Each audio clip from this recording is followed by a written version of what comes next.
Well, the Peacemaker Season 2 finale has certainly caused some division in the DC community, from what I've seen on Reddit anyway, and while I can agree that it was to some extent underwhelming, the season as a whole, however, was really entertaining and curiously fun.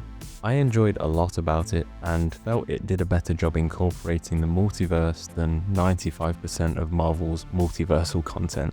I'll dive deeper into this throughout the video, so get comfy and why not add some of your own thoughts down below in the comments. I'd love to know your take on this. Okay, to kick it off, the production of this season seemingly went smoothly, with James Gunn returning to direct and write the entire season. This time around, the show is under a new brand of the DCU, affecting the previous season's canonicity? Is that a word? It feels like a word. I'm gonna stick with it. So yeah, they ended up changing a small amount of scenes in the previous season to fit the character and his story into the current DCU. I recently listened to the DCU podcast where James Gunn and other actors from the Peacemaker show recapped the last season. I think they've done it with season 2 as well, but I haven't got that far. Anyway, they go over the season very thoroughly. It's really interesting to learn what they believe is canon and what's not. Give it a listen if you can.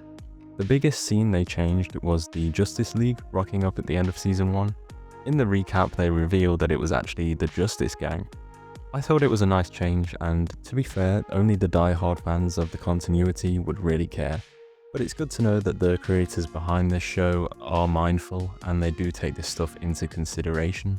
My main problem with this season was the pacing. The length of the episodes were disappointing, from episodes 2 to 7 ranging from 33 to 40 minutes, and when you factor in the credits as well, it's really not that long. The structure just felt extremely stretched out when they could have consolidated this series into 2 parts, you know? Peacemaker finding this alternate reality, his journey through that, and his realization that everyone he's close to is basically destined to die. Then let's have the second part explore Argus and their attempt to use this doorway to other realms in order to use it as a meta-human prison. I would have loved to dive deeper into that story rather than having it as a singular episode. The characters are still smashing it this season with more focus on Amelia Harcourt. It was crazy to see Harcourt's connection to Rick Flag Jr. It gave us some perspective into why she has this hatred for Peacemaker. It's also nice to see her grow from having toxic masculinity. We also see her surprisingly look out for her friends, which, if I remember correctly, friends was something that she didn't even want in the last season. John Cena is extraordinary too. His acting skills have just grown from the last season. You can really see it. A scene that almost made me tear up was in episode 7, when the 11th Street kids start beating on his brother, and all Cena does is scream out in pain and just tells them to stop. Just a traumatizing sequence. His arc in season 2 ends with him being banished to the Savage Land, the dimension Argus found to use as a meta-human prison. I can't wait to see where this goes. I'm unsure as to whether Peacemaker is getting a 3rd season. Maybe we'll get a Checkmate show, as they tease that group. But to lead on from this story arc is a tough one. We'll definitely be seeing this Savage Land again, although when and where I'm unsure of. It's really exciting. Some new players are introduced, such as Tim Meadows' Langston Fleury, and Michael Rooker returning to another James Gunn project as Eagle Hunter Redson Wild. These characters were memorable, I'll give it that.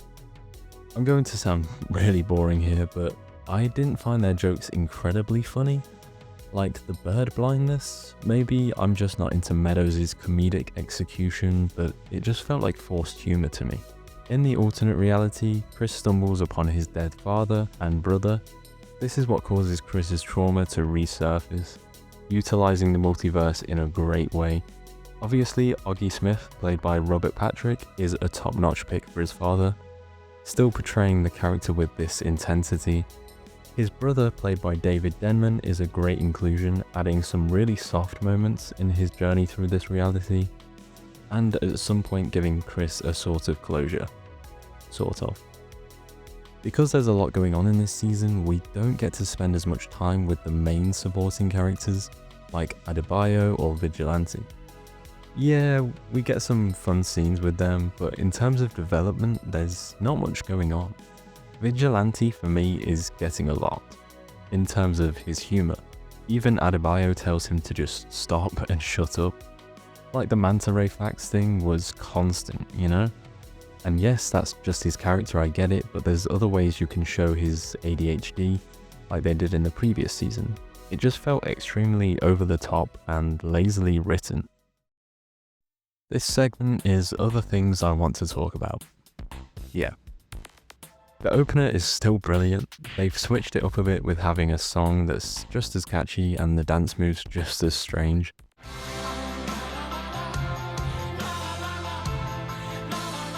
We have to talk about the alternate dimension, right? But just before that, I want to question who the little alien guy was that was actually possessing the device in the first place. He just seemed to be lost, the poor thing, and then he gets shot. Anyway, because Chris is so stupid and unobservant, he doesn't realize the massive red flags, quite literally, and that this universe is occupied by Nazis. I could feel something off about this place, and while I saw something like this coming, it still took me by surprise. Although it didn't actually amount to much, the revelation lasted about one episode and they moved past it. Would have been fun to see some more fascists get their face pummeled in. Of course, I almost forgot, we actually see Lex Luthor return, as this is set directly after the events of Superman. We also get some references to the portal that ripped Metropolis in half. Anyway, Rick Flag looks for help in Luthor to both find Peacemaker and the portal. For helping Flag, Lex gets a transfer to another maximum security prison, Van Kull. It's cool to see this, it's definitely setting us up for his next appearance, either in Man of Tomorrow or Supergirl. But yeah, this cameo was unexpected and ties this series into the universe perfectly. I loved waiting weekly for this, despite the shortness of some of the episodes. It did feel fun to jump into a new one as the story was really captivating. I still love the character of Peacemaker. The way this series depicts him and expands on the character that barely anyone knew is awesome. It's a real achievement. Its connection to the new DCU is what made this series even better. Being able to get excited for whatever new addition or teaser that's in the next episode made me feel exactly how I used to when seeing a new Marvel movie. Damn, I miss those days. I know some people had a problem with the last episode and how it didn't meet their expectations. I mean, I don't blame them. Did you see the quotes from Gunn exclaiming how everyone is going to be blown away and that some really cool characters will appear? I have no idea why he did that. It's bizarre to raise the bar that high when you know there's nothing big around the corner. Other than a few missteps, this season still performed well and has me eagerly awaiting the next DC project. At the end of the day, this season showed us that it's the ones around us that make the biggest impact on our lives, and whether you like it or not, your place in this universe is vital, even when you think the opposite.